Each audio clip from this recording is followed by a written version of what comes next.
അസ്സലാമു അലൈക്കും വറഹ്മത്തുള്ളാഹി വബറകാതുഹു. അൽഹംദുലില്ലാഹി വഫാ വസ്സലാത്തു വസ്സലാമു അലാ നബിയിൽ മുസ്തഫ വഅലാ ആലിഹി വഅഹ്ലി സിദ്ഖി വൽ വഫാ മാ ബഅദ്. ഏറ്റവും ബഹുമാനമുള്ള ഉസ്താദുമാർ, പ്രിയമുള്ള മുതഅല്ലിം സുഹൃത്തുക്കൾ, ഇന്ത്യയിലെ ആദ്യത്തെ സാഹിത്യ നഗരം എന്ന അംഗീകാരം യുനെസ്കോയിൽ നിന്ന് ഈ അടുത്താണ് കോഴിക്കോടിന് ലഭിക്കുന്നത്. കൃത്രിമ ഏകത്വം അടിച്ചേൽപ്പിക്കപ്പെടുന്ന പുതിയ കാലത്ത് പ്രാദേശിക സർഗാത്മകതയ്ക്ക് വലിയ പ്രാധാന്യമുണ്ട്. കോഴിക്കോടിന്റെ ഈ പ്രാദേശിക സർഗാത്മകതയ്ക്ക് ചുക്കാൻ പിടിച്ച സാഹിത്യ വ്യവഹാരങ്ങൾക്ക് ലഭിച്ച ഈ വലിയ അംഗീകാരം അതിന് കാരണമായി വർത്തിച്ച ചില ഘടകങ്ങളെക്കുറിച്ച് സംസാരിക്കുകയാണ്. മലയാള സാഹിത്യത്തിലെ കോഴിക്കോടൻ സാഹിത്യ സംവാദങ്ങളും എസ്.കെ. പൊറ്റക്കാട്, ബഷീർ, എം.ടി. വാസുദേവൻ നായർ, തിക്കോടിയൻ, യു.എ. ഖാദർ, എൻ. കക്കാട്, അക്ബർ കക്കട്ടിൽ, കൃഷ്ണ വാര്യർ തുടങ്ങിയ സാഹിത്യകാരന്മാരുടെയും എഴുത്തുകാരുടെയും സംഭാവനകൾ കൂടി ഇതിൽ വളരെ പ്രധാനപ്പെട്ടതാണ്.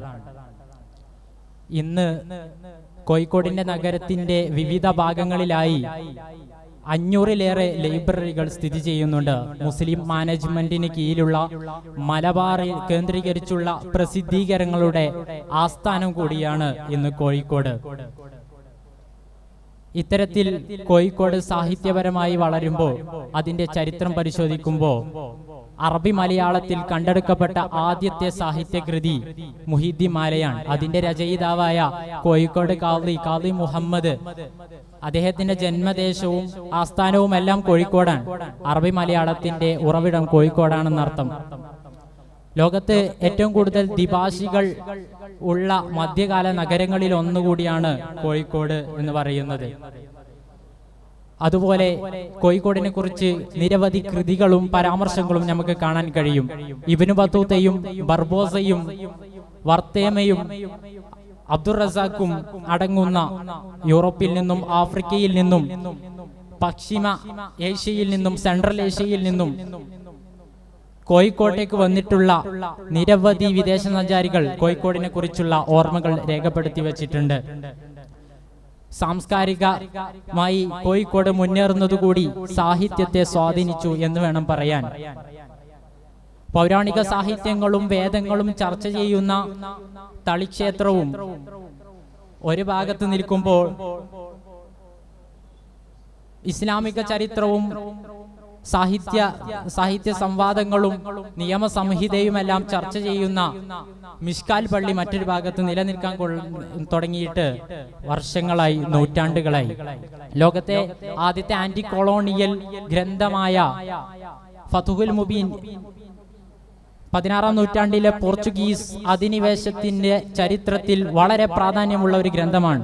മാത്രമല്ല, ആദ്യമായി കോഴിക്കോടിന്റെ സാഹിത്യ ചരിത്രത്തിൽ സ്വന്തം പേരിൽ എഴുതപ്പെട്ട ഒരു ഗ്രന്ഥം കൂടിയാണ് ഫതുഹുൽ മുബീൻ എന്ന ഗ്രന്ഥം. അതുപോലെ നിരവധി ഭാഷ സംസാരിച്ച ആളുകൾ കോഴിക്കോടിന്റെ ഭാഗമാണ്. 16-ാം നൂറ്റാണ്ട് വരെ വിശ്വസ്തരുടെ നഗരം, സത്യത്തിന്റെ നഗരം എന്നൊക്കെ അറിയപ്പെട്ടിരുന്ന കോഴിക്കോട് ആ വിശ്വാസമാണ് പല സാഹിത്യകാരന്മാരെയും ചരിത്രകാരന്മാരെയും എഴുത്തുകാരെയും പണ്ഡിതന്മാരെയും കച്ചവടക്കാരെയും കോഴിക്കോട്ടേക്ക് ആകർഷിച്ചിട്ടുണ്ടായിരുന്നത്. ആ അക്ഷരം ബാധിച്ച നഗരവും അതിന്റെ മറ്റ് എല്ലാ ഘടകങ്ങളും ചേർന്ന് നിൽക്കുമ്പോൾ ഇന്ന് ആ അക്ഷര നഗരം സാഹിത്യ നഗരമായി മാറിയിരിക്കുകയാണ്. സാഹിത്യ നഗരമായി മാറിയിരിക്കുന്ന ഈ സമയത്ത് കോഴിക്കോടിന് പറയാനുള്ള ചരിത്രം സാഹിത്യത്തെ കുറിച്ച് മാത്രമല്ല. ഈ സാഹിത്യകാരം അതേപോലെ നിലനിൽക്കണമെങ്കിൽ കോഴിക്കോടിന്റെ ഹെറിറ്റേജ് മനസ്സിലാക്കാൻ കഴിയാതെ ഇതുവരെ ശ്രദ്ധിക്കപ്പെടാതെ പോയ ഈ സാഹിത്യ നഗരത്തെ തിരിച്ച് ലോക ജനതയിലേക്ക് എത്തിക്കാൻ സർക്കാർ അടക്കമുള്ളവർ ഒരുപാട് ടൂറിസം വികസിപ്പിച്ചുകൊണ്ടും അതുപോലെ മാലിന്യങ്ങൾ നീക്കിക്കൊണ്ടും മറ്റ് സാമൂഹികമായ എഡ്യൂക്കേഷൻ സെന്ററുകൾ വർദ്ധിപ്പിച്ചുകൊണ്ടും കോഴിക്കോടിനെ ഉയർത്താൻ തയ്യാറാകേണ്ടതുണ്ട്.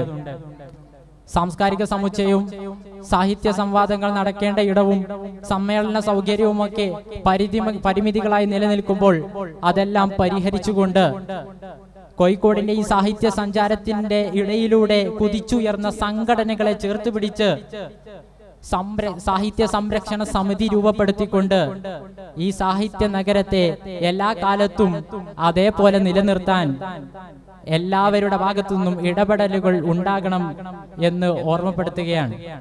ഖാദി മുഹമ്മദ് അടക്കം നിരവധി മുസ്ലിമീങ്ങളിൽ നിന്നും മറ്റുള്ള നേതാക്കന്മാരിൽ നിന്നും കോഴിക്കോട് ജനിച്ചു വളർന്നവരോടൊപ്പം മറ്റ് എസ് കെ പൊറ്റക്കാട് പോലെയുള്ള കോഴിക്കോട് വന്ന് താമസിച്ച് ബഷീർ അബ്ദുറഹ്മാൻ സാഹിബിന്റെ ആകർഷക വലയത്തിലാണല്ലോ കോഴിക്കോട് എത്തുന്നത്.